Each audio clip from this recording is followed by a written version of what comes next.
First card of the day is Conduit of Worlds. 2 and a green for an artifact with you may play lands from your graveyard. Tap, choose target non-land permanent card in your graveyard. If you haven't cast a spell this turn, you may cast that card. If you do, you can't cast additional spells this turn, activate only as sorcery. So I think green has always been able to sort of get permanents in their graveyard. This is sort of an additional one of those effects. It has really similar ties to something like an Underworld Breach, in that like it's permanent that can get things from your graveyard. The other part about this card is it doesn't really have a cost to playing it other than tapping. But there is a pretty severe restriction in that you can only do it at sorcery speed, and you can only play one spell this turn, right? It says choose target non-land card if you haven't cast a spell this turn.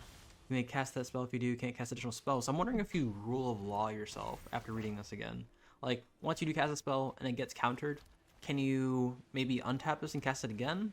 Or I guess the ability resolves, that's how you're able to cast that spell, right? This just helps you cast it from the graveyard. So I do think you actually rule of law yourself. But it does have some restrictions, a little different, sort of a side grade to Underworld Breach, a little heftier in the mana cost, but it does let you play cards from your graveyard. So this can be seen as like a Crucible of Worlds number 2 or 3, depending on how much green you're playing. I think it's a sweet card. The fact that this is being printed in Standard, is that weird? Probably not. But I'm also thinking that this is really similar to something like a Yawgmoth's Will. How similar? I don't know how similar it is. Yawgmoth's Will is a sorcery that exiles itself, I believe, and then it also lets you cast basically every card in your graveyard, which is pretty strong still. But this is on a permanent, so you can do it a little more. I guess the ceiling for this is kind of higher because you can cast more throughout the game. It's more value based. You also play lands, so basically you can just do any permanent because you do get the ability to play lands from graveyard. I will say though, if you're playing this immediately, the turn you play it, it's gonna be kind of weak, right? I feel like this card might be maybe even a trap, because I think when you do play on curve, and generally I think this is something you want to play on curve, because otherwise you already cast a card this turn, right? If you double spell with this, unless you do it afterwards, as in it's the second spell that turn, or you know, something besides the first spell, and you want to activate it or something. I don't know. Anyways, long tangent. Yeah, you want to play it on curve, but then when you play it on curve, it's like, okay, are you gonna have lands in your graveyard at that point? Maybe if you have fetches, but after that point, people are gonna see what's in your graveyard, right? So then they see what's in your graveyard, they see that, you know, you're gonna play something, or if something gets destroyed, they're gonna hit this. But also, this is like the worst timeline perhaps. You tap this, activate it, you cast the spell, your spell gets countered, and you can't play anything else for the rest of the turn.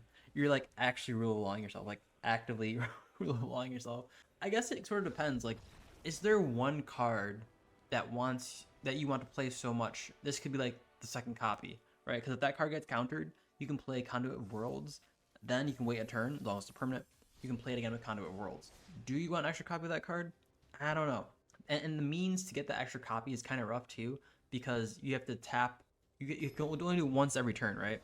Because you're basically really allowing yourself there, which means like any point of interaction, it's just like you're sort of, I don't want to say it, but you're sort of time warping yourself, right? Or what was the is that the term people use? Or like you basically didn't take a turn or something? I forget exactly what it is, but that's essentially what you're doing here. So in context of Standard, I don't think this is a Standard card. I think that's pretty apparent seeing how fast Standard is nowadays. Well, at least the type of stuff that's happening in Standard, this isn't really going to do much for you. Like, your stuff's going to get removed and then you're going to feel bad about it. So, probably not good in Standard. Or other Eternal formats in that case. For EDH, Commander, whatever you call it, I think it could have home. I think it could have a home in more of a casual deck as a way to sort of add recursion to your deck. Like, I think people don't add enough recursion sometimes, or they want to be a little more greedy and not run as much graveyard removal, that like this could just sit there and sort of accrue value, right? I think this is something like that, or something goes in that sort of veins, like those more greedy decks. I could definitely see that in there. Greedy green decks, which is cool because I think the art in this is really sick. And I'm kind of curious what the art is. Is this like something that's keeping the spheres up in Phyrexia, like the Conduit of Worlds is, or is it like a part of Vorinclex's sphere? I don't know, but it looks really cool. And I don't know why, it reminds me of the World Tree for whatever reason. Maybe it's just because they're both trees, I guess. I don't know. Maybe it's not a tree. I don't know what that is. It looks like a tree though, kind of, right? Anyways, yeah, I can see some play in EDH. For sure, I don't think it's gonna be being played in the top echelons of EDH because, not gonna lie, the price tag is looking pretty low for like a pretty neat effect, right? Like if this was that good, I would assume people would have found different combos or something with this, and the price tag would have been a little higher. But if no one's seen it, I'm assuming it's probably not there at the moment, and this card just isn't that good at the moment. So we're gonna say probably not gonna see too much play in EDH, but if it does see play, it's gonna say play in EDH. Of course, as always, let me know what y'all think about this card. Are you gonna play it? I probably won't play it.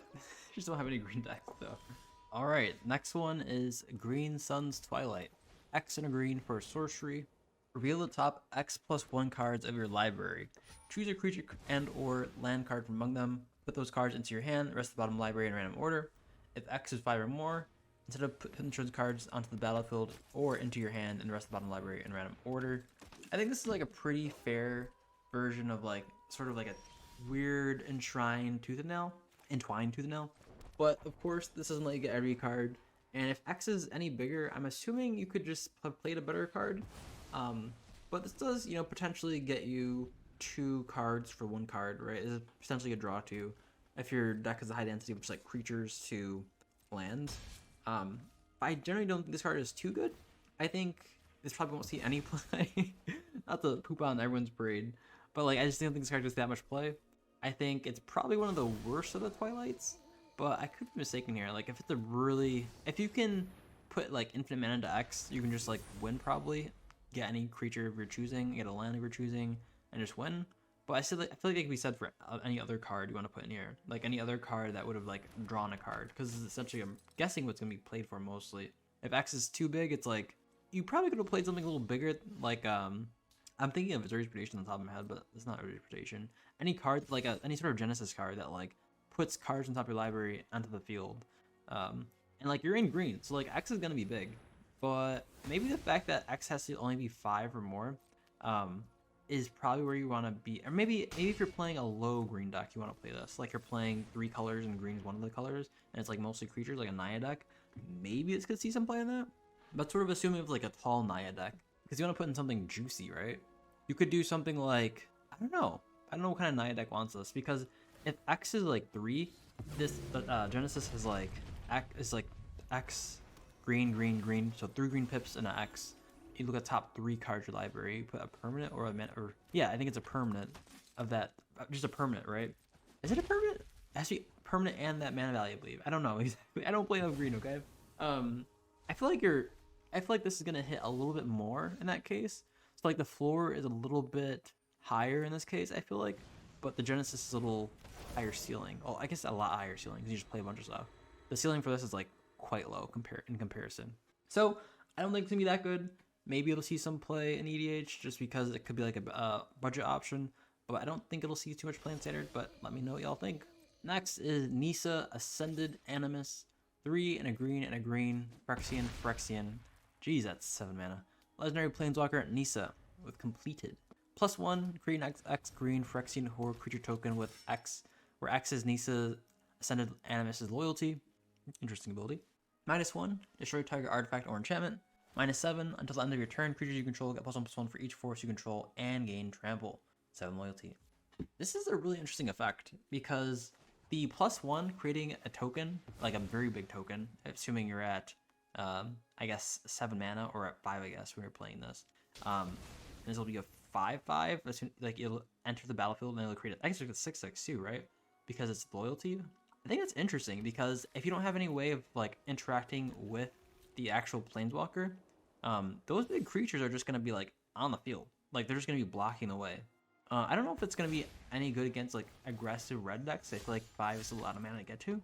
The fact that you make such a big threat, and it needs to be answered by answering the planeswalker is kind of spooky, right? Like I feel like even +1ing by itself is enough to, I guess, have some eyes roll towards it. Right, like you see this and you're like, oh, it's just gonna create a token, or like even if they do wipe the board, +1ing with the Nissa and just getting it higher loyalty every time, just like from an uptick, is gonna be very spooky, especially against like control decks that have a few creatures in them, or like you want to swing at Nissa, but she has like basically infinite loyalty, right? She like even if she comes in completed, it's 5 loyalty, But then even if you swing at her for like a few damage, like her +1 is creating tokens. So like you need to answer this. But I will say the cool part about her +1 being tied to her loyalty, maybe it's not too cool, is you can just kill Nissa if I'm not mistaken. Like you kill Nissa, you kill all the horrors, which I think is kind of like poetic, right? Like she's making these, and all of a sudden the controller or the creator of these just suddenly, like, if they die or leave, all of a sudden all their creations are like gone now. I don't know if that's a way to sort of, if they're sort of doing that as a means to sort of prevent Nissa from being like too strong. I know there was Nissa who shakes the world, and everyone, I mean, Nissa who shakes the world is still like super good. I think they're like, it's been streamlined to just play on like mono green Nykthos. This feels like it's sort of up in that vein a little bit. Yeah, this is pretty sweet. I know a lot of people are complaining about it in standard, but like, yeah, I guess this is what green does. The +1 is, I think, really decent. I think it's nicely made. The -1 destroy artifact or enchantment, I feel like that's mostly fluff, but I will say the last few sets have been very artifact based. Very artifact based. So this -1 is generally just going to be like a really good thing to get. I can imagine like playing against control decks where like in standard where like you play this and you're just -1 just several times in a row, just like turn after turn, and you're like paying 5 mana to get rid of like 5 of their cards basically, just like they're playing super control grindy matchup. All of a sudden you play a Nissa, you just -1, you keep -1ing, and just like so much value there. That's just what we get for coming from like Kamigawa and the Brothers War, right? I think +1ing that scenario is also a pretty good thing, but the thing about +1ing that scenario is that people will generally, if you're +1ing it versus control deck, like I think they're gonna hit the Nissa, right?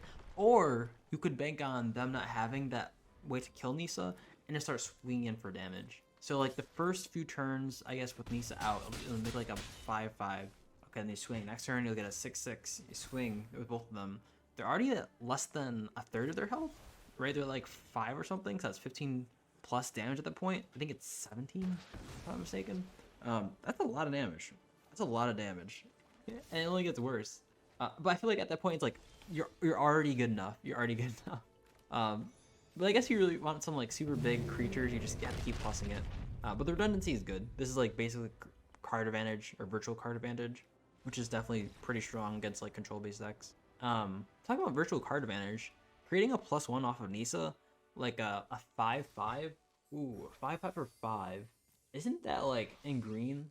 I guess you have the what's that one card that goes on an adventure that creates a 1/1 and then creates a 5/5 for 3 mana?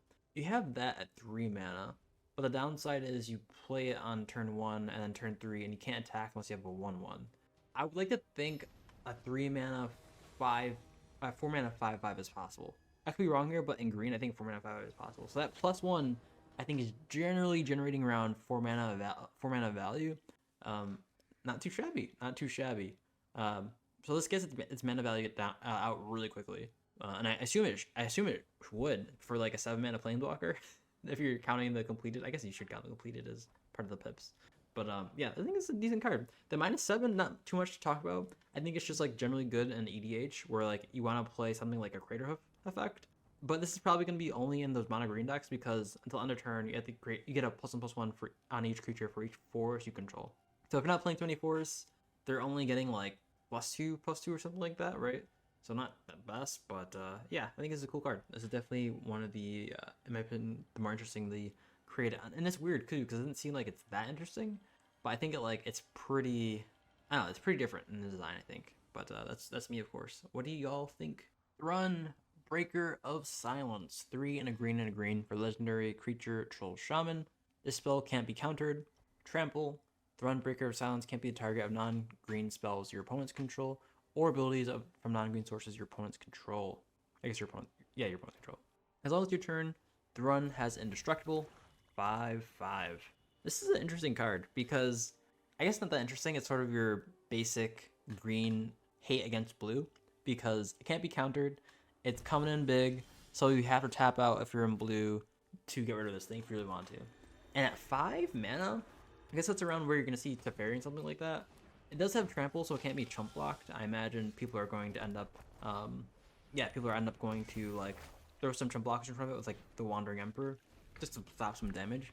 But even if you do that, like the fact that it has target non-green spells your opponents control or abilities of non-green sources your opponents control, it can't be the target of those means it's gonna be pretty rough trying to fight this thing off. I think it's probably gonna be definitely a reason to run more board wipes at sorcery speed, because, or I guess you can do something like Settle the Wreckage in like Pioneer, because the fact that you can't target this really easily is gonna be really strong. And if you're playing green, I think you're gonna be able to get to this in I think a lot of formats. But if you're not, this is just gonna be sitting there menacingly, blocking everything. It's gonna be really rough. I think it's gonna be pretty strong against. Ooh, is it pretty strong against all colors? So like blue can't stop this because it can't be countered. Red can't stop this because it can't be dealt damage. And it has indestructible on the controller's turn. So like maybe a red board wipe can hit it in this case. And in the same vein, I guess if a blue mass board wipe or mass bounce could probably get this as well. It will get this. So I guess board wipes are really the only thing that can stop this. So I think that's cool. I think that's good because that means like it helps with the whole rock paper scissors thing where like aggro might be gated by this, but then it means like control can probably get past this with a board wipe. I like that. I like that rock paper scissors sheet. So I think this is like a good thing to have in standard because otherwise we're gonna get super grindy matchups that we have right now where everyone and their mom is just rocking the Reckoner Bankbuster. This is like a good way to stop those sort of stalls. I'm a fan of this. Not much I'll say about this. I think it blocks most things nicely in the format, but that's probably just because it comes in green. And there's definitely another one coming out, I believe, in the same set that just sort of that does the same sort of like anti-stack interaction or anti-blue or I guess interaction in general that I think will definitely make standard a little more interesting and maybe a little more fast. But yeah, I think this is a cool card. Definitely not something I don't think it'll see too much play in EDH, of course. But cool card. I think cool card. I guess if you like the idea of like I don't know, like just a green beef stick that can just keep on swinging, maybe. But yeah, I don't know. I guess it's a cool card. Yeah, cool card. Next up is Tyrannus Rex. 4 and a green and a green and a green for your Carnage Tyrant variant. So it's a creature, aka Phyrexian dinosaur. With this spell can't be countered. So pretty similar to Thrun. However, it also has Ward 4 and Haste, as well as Trample, and Toxic 4. So this thing is a beast. I like this card a lot. I am super waiting for this to be played in Standard. This is a 3-turn clock. If you don't deal with it, you will die. I think this will give more people incentive to play a little more fast or with Haste, especially in Standard, where like everyone's using Reckoner Bankbuster, like I said. I think this card is pretty sweet. And the fact that it's Toxic 4 is interesting because that means even if you have a bunch of, I guess, chump blockers that just are there to stem the damage of like just like raw damage of Tyrannus Rex, like one tick of damage going over means you're getting Toxic 4. So the Toxic 4 I think works as like a nice other way of sort of hedging your bets and winning against those like sort of close matchups where like Infect also will play a determining factor in who wins a game. So I think it's a cool piece. Cool piece. I don't think it's worth being played. I don't know. I was thinking like, oh, maybe you're not gonna play this in EDH, but after further thinking, I'm like, wait a minute. It has Word Force. It's gonna be pretty hard. You're probably playing green. If you're playing green, you probably have some sort of protection. I mean, you could have it. You have things like Blossoming Defense, stuff like that. So if they do want to attack it, if they do want to, and this is of course a more casual EDH. If they do want to hit this, they're gonna have to use like a whole turn, right? Not a whole turn at this point, right? Because you're at 7 mana, so I think that's around. You're probably double spelling at least at this point. It's probably making this is like rule of lawing themselves, which is rough.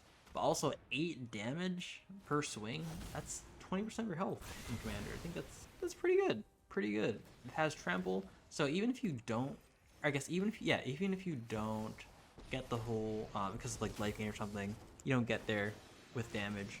Toxic can also be a win con in here, where like you're slowly like you would do in like I guess Standard if this is the case, but you would slowly rack up toxic counters from like all the damage being done, like the 1 or 2 damage getting through because of the trample. But maybe I'm coping here. Maybe I'm coping. Maybe it is super bad. I don't think anyone ever plays things like Carnage Tyrant in EDH, so like that's probably gonna get the same amount of play as Carnage Tyrant. But I'm not too sure. I think Toxic does make a slight win over Carnage Tyrant here. I don't know. I do not know. Maybe just in a dinosaur tribal deck, this is just like good for that reason. But of course, let me know what y'all think about this. Venerated Rot Priest. 1 green for a creature, Phyrexian Druid, with Toxic 1. Whenever a creature you control becomes a target of a spell, target opponent gets a poison counter. 1/2. Wow, it's a 1/2. I thought it was like a 1/1 at first, but no, it's a 1/2. This is a pretty sweet card. I think this card will see at least some non-zero play in like the Eternal formats, just because you can always target your own stuff, because it doesn't really discriminate against who's targeting your stuff, which is really good. Which also means, fun fact, that while you're targeting your stuff, your opponent's going to be targeting your stuff, because you're probably buffing this thing up, or your other creatures. So with that in mind, you're like speed running the chance to get like a win through Toxic. Like that seems like a pretty good trade, right? And you're probably running a full set of these, and along with the full set, you're probably playing the best other Toxic / infect creatures as well. So like, I think this is like pretty good for that reason. Not much else to say really about it. Like it's pretty, I don't want to say it's pretty basic, but like it lends itself into more of like the combo strategies. I don't know if it'll be too good in Pioneer, if we're playing Pioneer, because I think the infect cards are out of range of Pioneer. So it'll just mostly Toxic within like Pioneer's time frame. Yeah, I think this card is sweet. If it does see play, it's probably gonna see play in a super aggressive combo deck, just because being able to poison people ASAP and not having to, I guess yeah, people not having to like deal combat damage is like probably not too hard for these sort of decks, because you just play like green cantrips or something, assuming they have green cantrips. I don't know. They get things like Sixth Sense, so I sort of assume this. Even if you don't, like, I'm pretty sure there's like a few spells that just sort of target your own creatures and then have some sort of other benefit. I don't know how many cantrips green has, but I was pretty sure they have like the second best draws outside of blue. Could be wrong here, but yeah, this is pretty dope. Pretty dope of a card. Will it see play in EDH? Honestly, I could see it being played in EDH. All you need is someone to play like a super boggly type of playstyle and just have this out. I feel like it'd be a little scary though, having it out, because if you keep targeting, you have to target one person, right? You have to get that one person out. You have to latch on like a rabid dog. They just kill this. Like it's super weak and frail, but maybe they don't want to use your removal on like the 1-drop, because that's like kind of weird. Or if there's like a super combo-y EDH deck that wants to just have this in their win con, I can see that. Without another toxic creature though, or like without a dedicated toxic sub-theme, this card is like super weak. And even in EDH, I would say it's like borderline annoying, because when you get this exiled or something, and then you have a bunch of counter people, it's like, oh, there's all this leftover thing you have to remember, where like you have toxic or counters on you, poison counters on you. So it's a little rough in that case if this doesn't like win. So it's definitely gonna be part of like a game-ending piece of a deck if it is played, just because like you can get through, you can activate it pretty nicely and pretty quickly. And if you're looking to win, that's what you do. You try to win through your cards. But let me know what y'all think. Last but not least is Pendril, Hunger Dominus. 5 and a green for legendary creature, Phyrexian Horror. Has reach at the beginning of each combat. Beginning of each combat, double the power and toughness of creatures you control until end of turn. And it's a 4/6. You also have, you can pay Phyrexian Green, sacrifice 2 other creatures, put a neutral counter on Pendril, Hunger Dominus. I think this is a pretty sweet card. It acts as sort of a wall against other creature decks, but can be sort of a pseudo game ender in your deck as well, as long as you have enough creatures. Doubling your power is really strong. They're not going to have trample, unfortunately, so you're going to have to slowly whittle your way through a bunch of tokens. Other than that, I think it's an okay card. I don't think it'll see any play in non-commander formats, because 7 mana is a lot. But the fact that it's a 4/6 and it can be sort of a game ender and also a wall maybe warrants some thought about in EDH, because who doesn't like their sort of pseudo propaganda effects? Like, no one's going to be attacking you if your creatures are constantly getting +X at the beginning of each combat. It's gonna be pretty rough. But also it means you can do favorable trades. So like, I would honestly love trading in my 4 mana 3/3 that gets buffed to a 4 mana 6/6 when someone tries to swing at me. Yeah, this is, I think, okay card in EDH. But let me know what y'all think. We'll end it there. Thanks for watching, everyone. Catch y'all later.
judgment is final.